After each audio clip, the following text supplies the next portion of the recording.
Let's stand together, and we're going to open by reading from Psalm 138.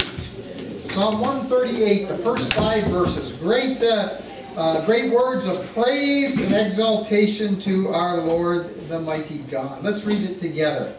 I will praise you, Lord, with all my heart. Before the gods I will sing your praise. I will bow down toward your holy temple and praise your name for your unfailing love and for your faithfulness, for you have so exalted your solemn decree that it surpasses your fame. When I called, you answered me. You greatly emboldened me. May all the kings of the earth praise you, Lord, when they hear what you have decreed. May they sing of the ways of the Lord, for the glory of the Lord is great. Let's read that last verse again. May they sing of the ways of the Lord, for the glory of the Lord is great. Are you ready to do that this morning? To sing of the ways of the Lord, for His glory is great. Hallelujah. Lord, we thank you for these wonderful words of Scripture, Lord, and they express the feelings of our heart today. You are so great, Lord. You are so awesome in every single way. So we have gathered here today, Lord, as your people, called by you, set apart for your purposes, to sing of your ways, O God, because your glory is so great. And I pray, Lord, as we sing these songs towards you this morning, that you would just receive our praises, O God, and that you would fill this place with a great sense of your presence, so we all can know just how great you are, and experience how great you are, and feel how great you are, O God. And reach out and touch us by your Spirit this morning as we offer our praises unto you. In Jesus' name, amen. Amen. Amen. Honey, ready to go? We are. All right, let's do this. Amen.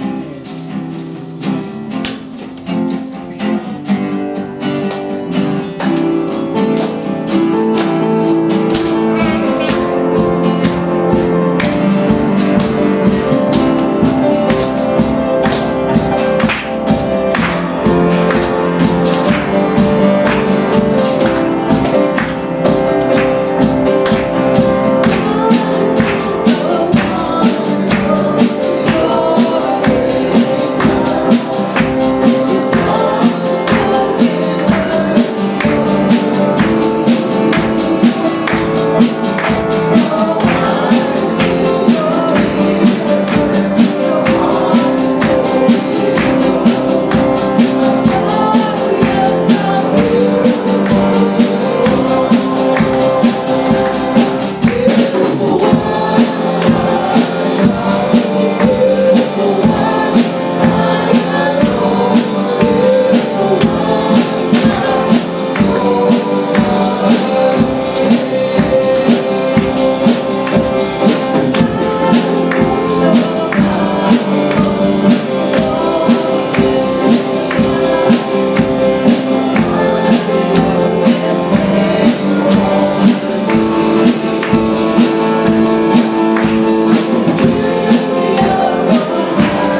songs because it's so true about the beautiful name of Jesus. It's wonderful, it's powerful. So many things happen in the name of Jesus. I mean, we always hear that God just spoke, or Jesus spoke, and He raised the dead from the grave. He saved our sins at the name of Jesus. People were sick, and at the name of Jesus. And I just want to say that every time that we pray, and we say in Jesus' name, we're actually invoking the power that comes with that name. So next time when you pray, when you say in Jesus' name, you're asking, and all the power that comes in the name of Jesus, we're invoking that authority. You are the Word and God became one with God, born of the sun. Giving glory in creation. Now revealed in you are. What a beautiful name.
music, we invoke the name of Jesus right now. We invoke the name of Jesus. Oh God. Joan needs our prayers as well. We pray over Joan this morning in the name of Jesus. Evelyn has to a doctor's appointment today. She has facing a few health issues. We just pray the name of Jesus over her, proclaim healing and health. We pray for Candice, continuing to need our prayers this morning. We just pray the name of Jesus over her. Continue to pray for Gloria, God. Just invoke your healing power over her body in Jesus' name. Lord, for anyone else here, Lord, whatever kind of situation, crisis, need you may have this morning, whether it's for material provision, or sickness, or a struggle in work, or in the family, or just whatever it is going on in our life, you are the name that is above every name. So we invoke that name of Jesus this morning. Hallelujah. Sing one more time. What a beautiful name. You have no rival. You have no equal. Now and forever, God, you reign. Yours is the kingdom. Yours is the glory. Yours is the name above all names. What a powerful name. What a powerful name.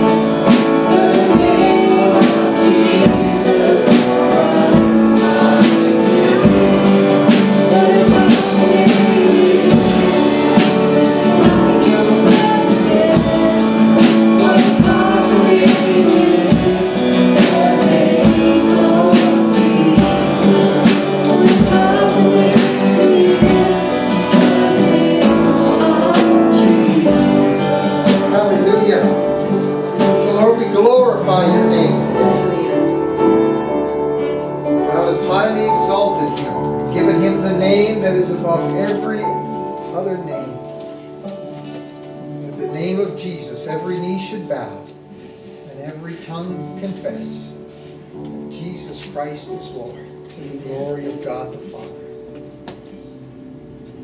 In your name we pray this, Lord, in your powerful, mighty, matchless, holy, life-changing name. Amen. Amen. Amen. God bless you. You may be seated. Praise the Lord. Funny picture. Now, one of the things I like to look for in funny pictures is sometimes church signs can be hilarious. Sometimes they intended to be. Other times they don't. It's just the way it comes out. So look at this one. This one's actually, this church is in North Carolina. I've driven by it. Cape Hatteras. That's out near where Kitty Hawk, all that thing on the west bank. The sign says, "We love hurting people." Now I'm assuming what they mean to say, we love hurting people. But that could also be read, we love hurting people. I thought that was funny with these church signs. Yeah. Oh, praise the Lord. Hold that for a second, my love. Beautiful one. All right, I got to tell you something.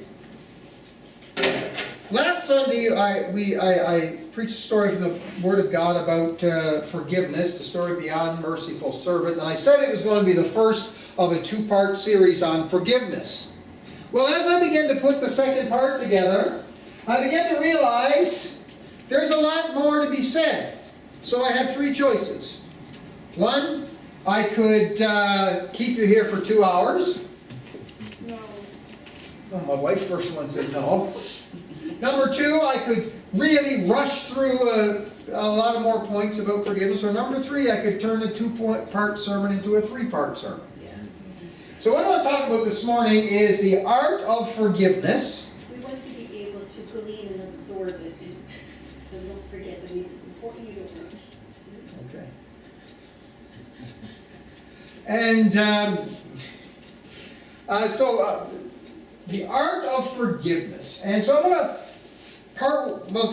it's sort of part one of this sermon, the art of forgiveness, but part two of our series on forgiveness that we're going to look into next, finishing up next Sunday. Forgiveness. We talked last week about the story of the unmerciful servant and how the Lord forgives us and expects us to forgive others. The scripture we looked at last week from Matthew 18:35 says this: "This is how my heavenly Father will treat each of you unless you forgive your brother and sister from your heart." One of the reasons that we forgive is because God commands it. Tells us, the story about the servant. He owed 10,000 bags of gold, which we calculated to be about $250 million.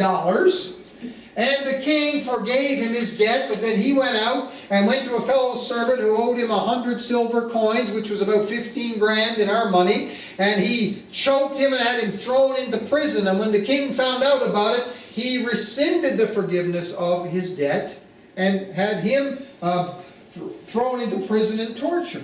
And then this verse here, "This is how my heavenly Father will treat each of you unless you forgive your brother or sister from the heart."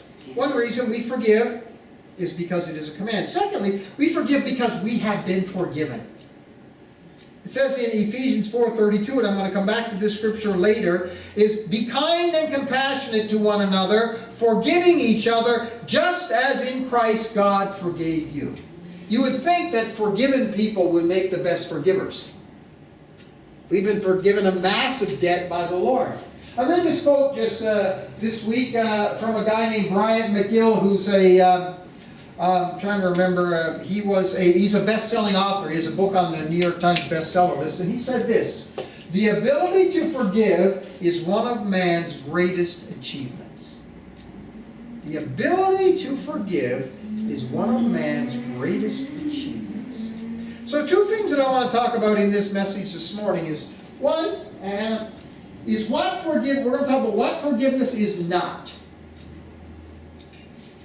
And I think one of the things that believers often have trouble with forgiveness is because we don't always understand exactly what it is. So today we're going to talk about what it is not, and then what forgiveness actually is. And next week we're going to talk about how to forgive and what are the benefits of forgiving. And that's looking forward to sharing that with you. Okay, let's look at this scripture first. 2 Timothy 4, Paul is writing to Timothy here, verse 14 and 15, and he says this: "Alexander the metal worker did me a great deal of harm. The Lord will repay him for what he has done. You too should be on your guard against him, because he strongly opposed our message." This is the same Paul that wrote, "Be kind one to another, forgiving one another, just as in Christ God forgave you." Writes these same words.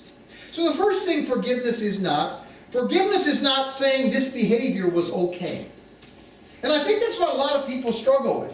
Paul here is putting a very strong warning, saying what this guy Alexander did against me, this was not right. And I think sometimes we struggle with forgiveness because we think somehow that glosses over what happened. It's no big deal, sweep it under the carpet. No, it is not agreeing, or it is not saying that behavior was okay. Forgiveness actually means that behavior, no, it was not okay, but I'm going to forgive anyway. So we don't, a lot of people, I can't tell you how many people I've talked to struggle with that. When I've talked to them about forgiveness, they say, but if I forgive that person, it's like they didn't do anything wrong. No, that's not what it means. Give you a little bit of an example. When we came to Christ, He forgave our sins. Did He say our sin was okay? Or was it a big deal? Not at all. It cost Him His life on Calvary. So Paul said here, this man Alexander did me a great deal of harm. See? Second thing, it is not. Forgiveness means doesn't mean we have to allow the behavior to continue. Notice Paul here warns Timothy. I don't want this guy to keep doing what he's been doing. And even though you may forgive somebody, it doesn't mean that, and I know sometimes it's hard not to do this, but it doesn't mean that we let them continue to hurt us. And sometimes action needs to be taken to prevent. If somebody is not repentant and not willing to stop what they've been doing, sometimes we have to take action. And even sometimes, it may mean we even have to push that person farther away out of our lives. If they continue to do things that hurt us over and over, with no sense of repentance, with no sense of wanting to change. Paul said here, Timothy, you be on your guard against this guy. Don't let him keep doing.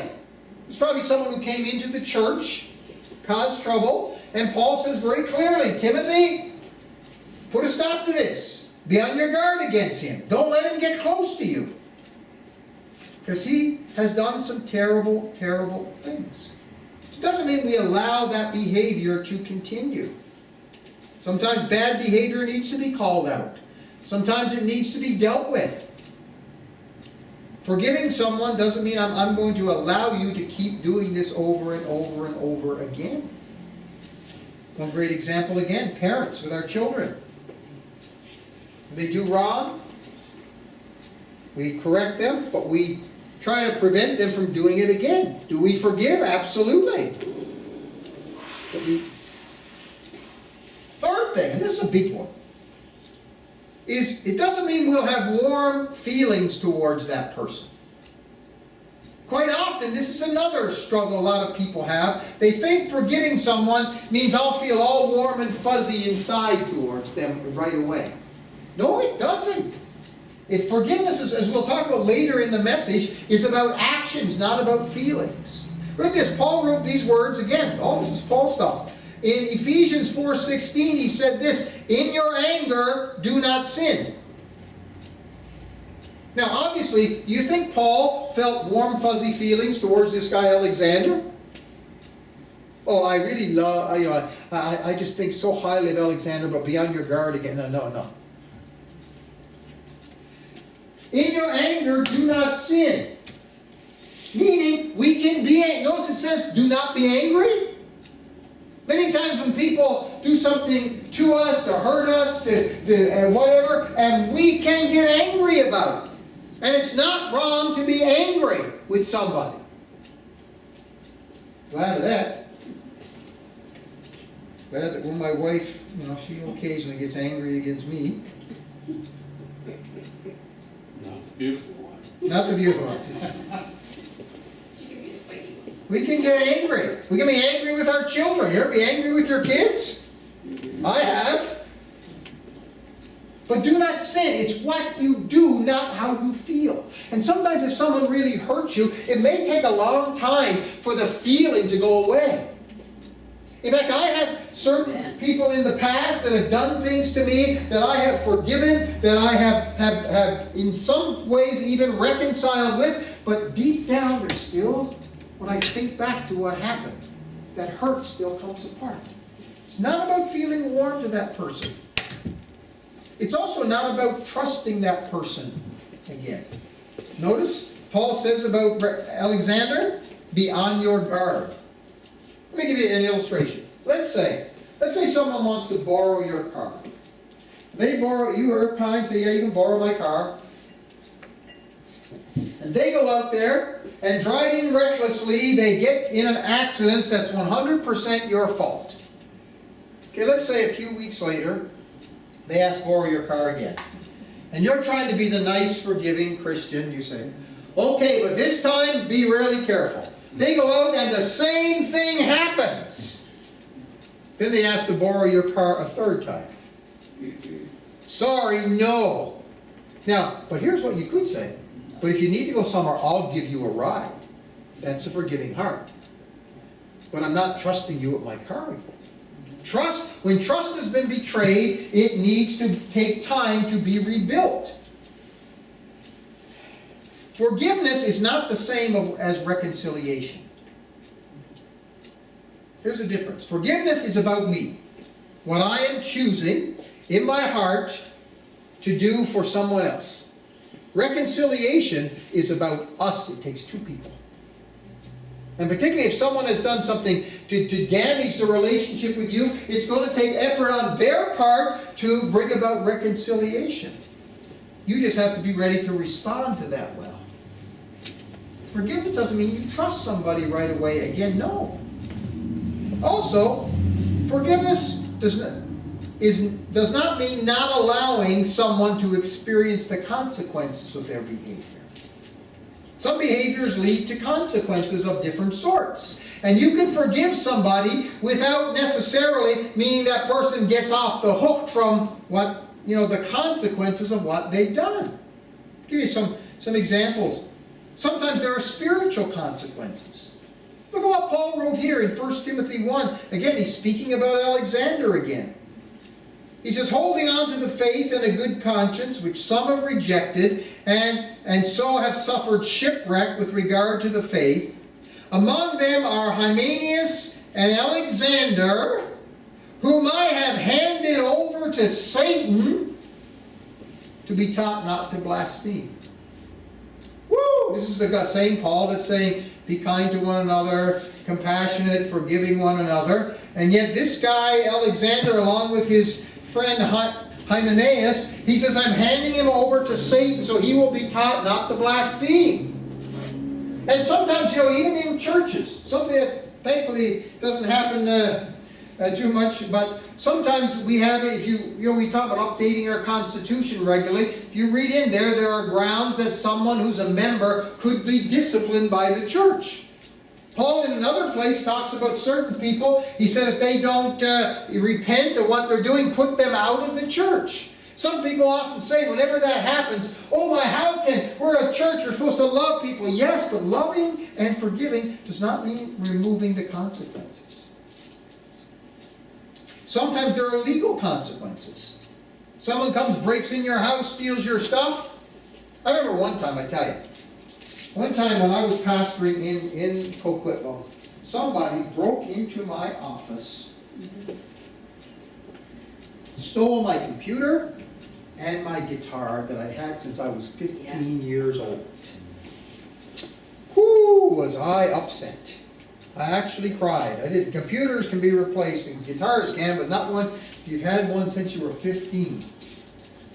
And of course we filed a report with the police and blah blah whatever. About 6 months later, I got a call from the police says we caught the guy. Unfortunately, there was no sign of my guitar, which I'm sure had been sold in some pawn shop long before. They found my computer, but I had to go down to the police station and I had to sign some papers because they were prosecuting him.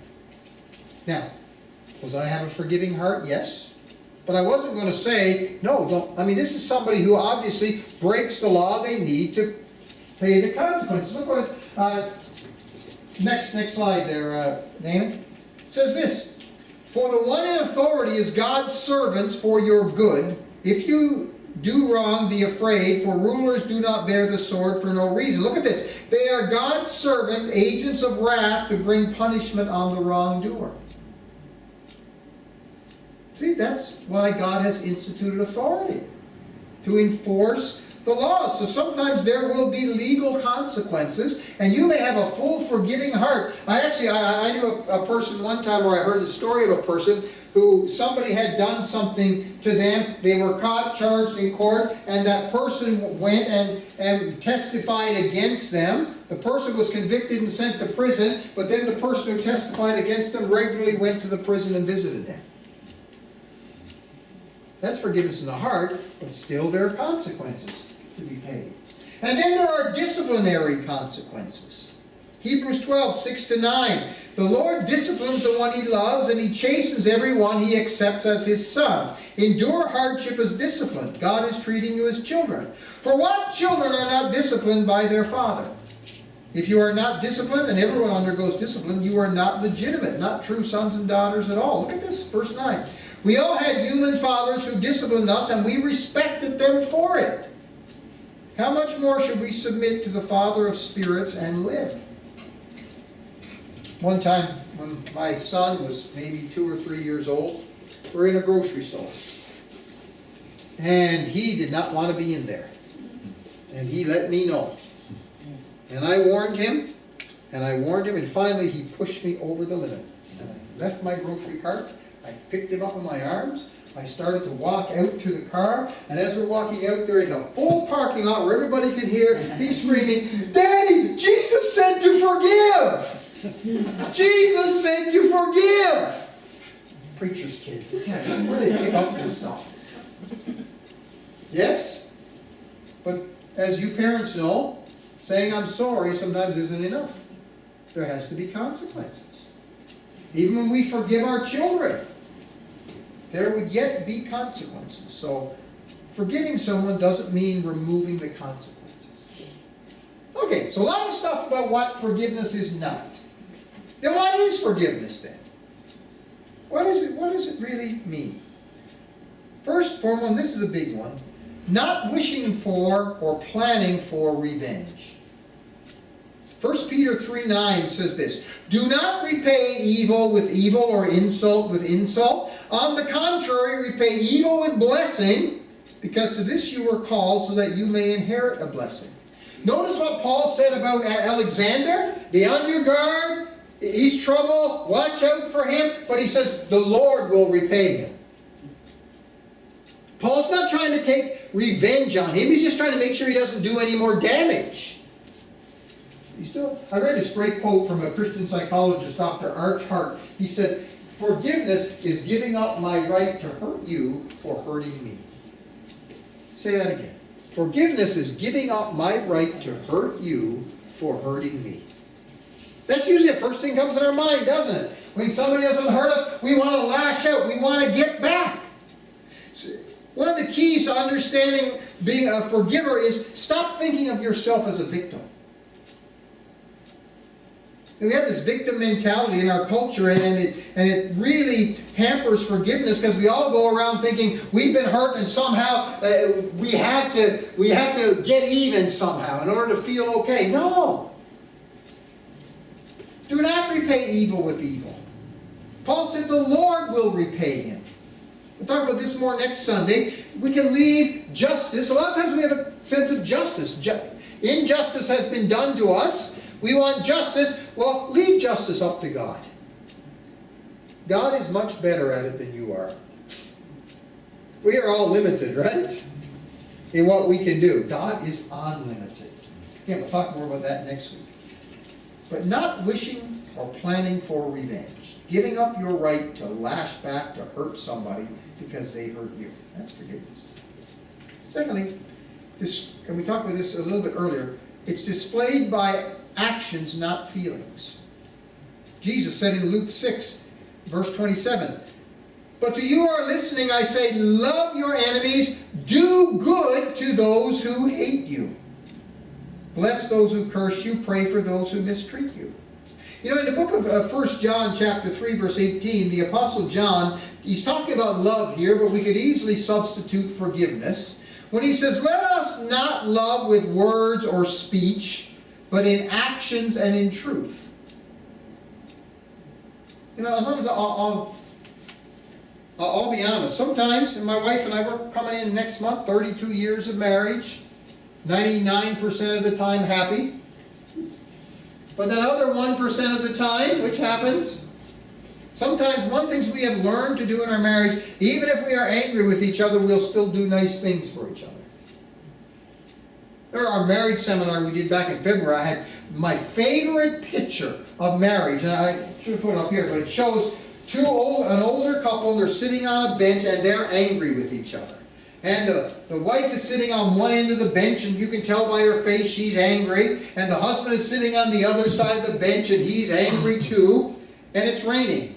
And the husband has an umbrella, and he reaches out and he holds the umbrella over his wife's head.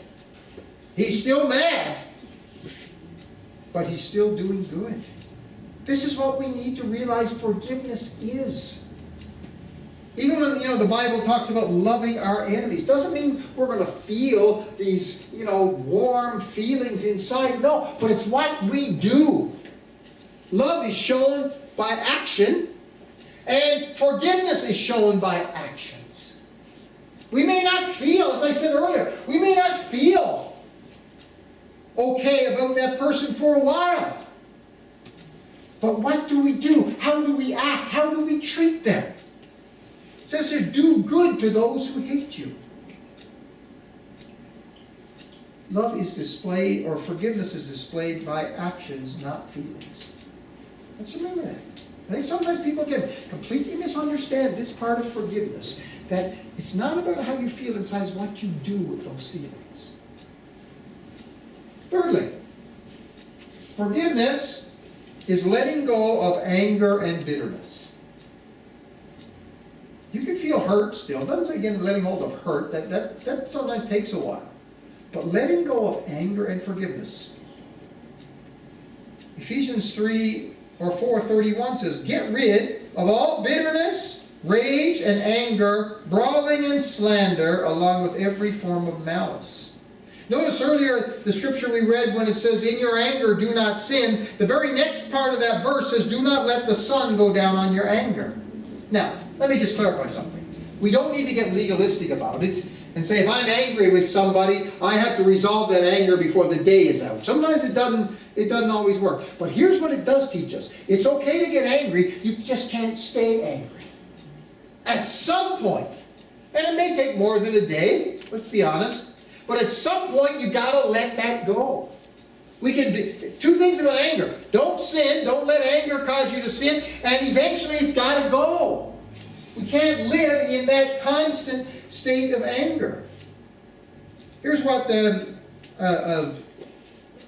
guy, again, his name is Justin Early, and he wrote this in a book I was just reading. It says, without the practice of forgiveness, I know we would both still be burning in anger, incessantly turning over in our heads the things that were said, consumed by perceived slights. That is who we become without forgiveness.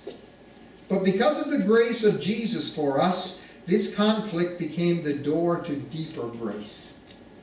What's the antidote for anger? Grace. When we came to Christ, it says we were enemies of God, the Bible says. But when we accepted Him, we became His children because of His grace. Grace, the word grace means unmerited favor, something you don't deserve. And that's what we have to extend to people who have hurt us sometimes. We have to extend our God's grace, our grace to them when they don't deserve it.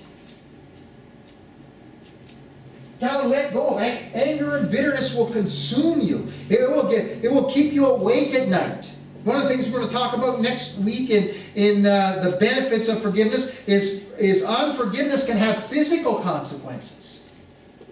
When we have bitterness in our heart, it can actually affect our health and our mental health. We've got to let go of it. Get angry, don't stay angry. Fourth, this does talk about feelings. Forgiveness means we can feel sympathy and compassion for that person. And here's the key. Instead of hoping for or rejoicing if something bad happens to them.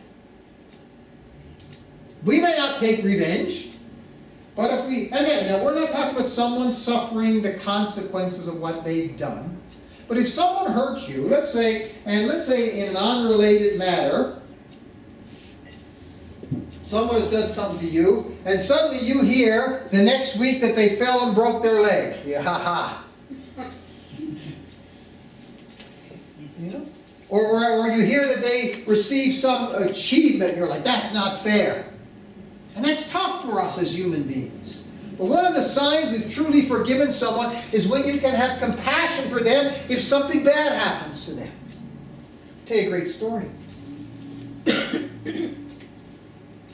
Paulette, when she was a young adult, she had a boyfriend for almost 3 years. 3 years. The relationship was very serious. And just right out of the blue, of all things now, he broke up with her over the phone. Oh dear. Yeah.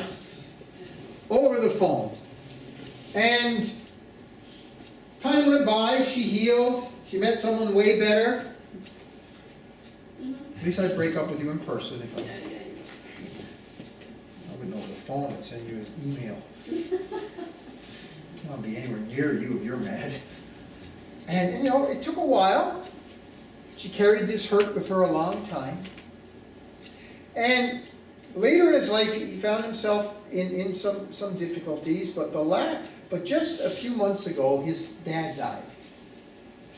And Paulette was actually quite close to his parents, so the funeral was online, so she watched the funeral online. Then later she wanted to show me something, that when this ex-boyfriend of hers came up on stage, he was partly blind. He had to be led up onto the stage. And the guy's a bit younger. Is he your age or younger? 2 years younger. So you need a more mature guy. Guy older, right? So it's 2 years, but so, in his mid-50s. Certainly not, 80 years old. Not there's anything wrong with that. Here he is, had to be led up on there and had to put his 2 hands on the pulpit to give a tribute to his dad. Had to be led down. And remember what Paulette said? I felt so sorry for him. To have come this. A human reaction would be, he's getting what he deserved for what he did to me 35 years ago. But she said, no, I felt sorry for him. I never wanted to see him in that condition. And to my knowledge, he's never come back and apologized for the way he treated you. But she was able to feel kindness and compassion. Again, the scripture we read at the beginning. Be kind and compassionate to one another, forgiving each other just as in Christ God forgave you. Be kind. Notice it doesn't say feel kind, but be kind. That's a big part of forgiveness, when you can feel compassion for that person when something bad happens to them. Or sometimes it's the reverse. Someone's hurt you, then the next thing you know, you hear they got a big promotion, or they won the lottery or whatever. Oh, that's not fair. No, you got to be able to be compassionate. And the final one, this is a 10-point sermon. What my Bible school professor would say about this. Actually, it's 2-point sermon. I have 5 sub-points on the 2 main points, right? Is to pray positively for that person. This, I find, is one of the toughest places to get to, at least for me. Many times when someone hurts us, we pray against them. We pray that God would somehow punish them. God, show them that they're wrong. God, you fix this, right? And the Bible does say we can leave, revenge up to God, but when you reach a place of true forgiveness in your heart, you can pray positively for that person. Matthew 5:44 and 45, Jesus said, I tell you, love your enemies and pray for those who persecute you, that you may be children of your Father in heaven. This was one of the toughest ones. I shared with you a story a few weeks ago of what I went through many years ago when I was previously engaged to be married, and the relationship fell apart, and I was really, really hurt. But once again, I got an upgrade, so we're all good there. But it was a long time. It took me a long time. I thought I'd forgiven. I stopped, harboring, thinking about revenge and all those things. But it took me a long time for I could actually pray blessings over this person. It took a long time. But that's when we ultimately get to the place of true forgiveness. And it may be hard. You may not feel like it. But one of the ways that we can really arrive at a place, because notice Jesus said, unless you forgive your brother or sister from your heart.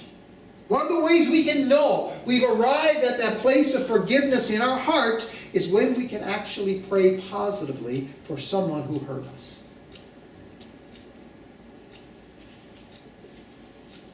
You see, forgiveness is an art. Like I said, next week we'll talk about more things about how to forgive, or what we need to, how we do that.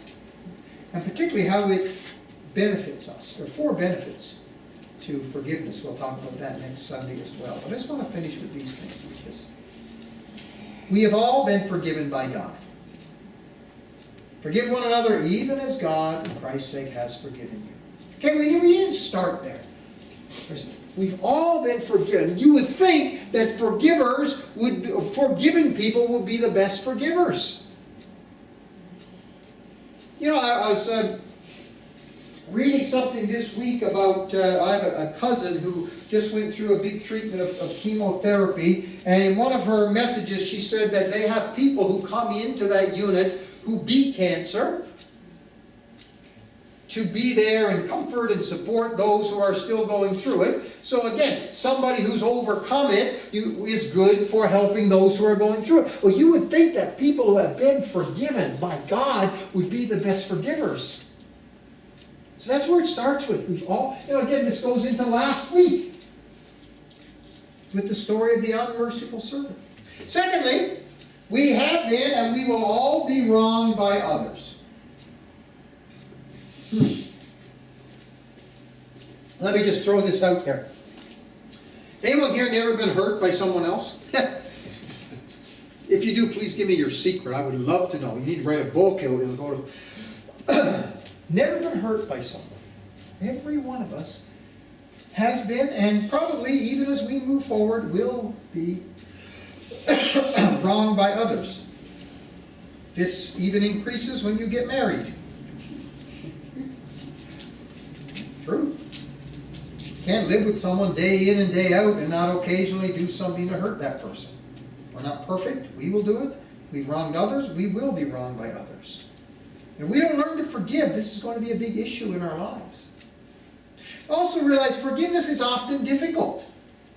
That's why I've tried to clarify you today what forgiveness is and what it's not. I'm not saying this is all easy. It's not. Believe me, I know. But for the believer, forgiveness is not optional. It's not like, well, you'll be a better Christian if you can forgive. No. That story we talked about last week, Jesus said, this is how my heavenly Father will treat you unless you forgive others. It's not optional. Again, it's not easy. I'm not saying that. It's a process. Sometimes it takes a while. But for the believer, every one of us needs to be on this journey. And here's Colossians 3:13 from my favorite version of the Bible, the NLT. I like the way it renders it. It says this here. Make allowance for each other's faults. And forgive anyone. Forgive who? Forgive who? Anyone. Who offends you. Remember, the Lord forgave you, so you should forgive others. Is that what it says? Must. You what? You must forgive others. I didn't write that. It's not always easy. I know. There's been people in my life who have hurt me. There's even still a couple of things right now that I'm still processing. There's actually somebody the Lord brought to my mind. It's funny. It's one of the rough things of being a pastor. When you prepare a sermon, first of all, God speaks to you about it. And even as I was preparing this message, God spoke to me in my life about somebody who if you'd asked me last week, have you forgiven this person? I said, yes. God says, now pray for that person. Oh, God. I'm not sure I'm at that yet. Now, you going to preach this Sunday? Well, let me change the message.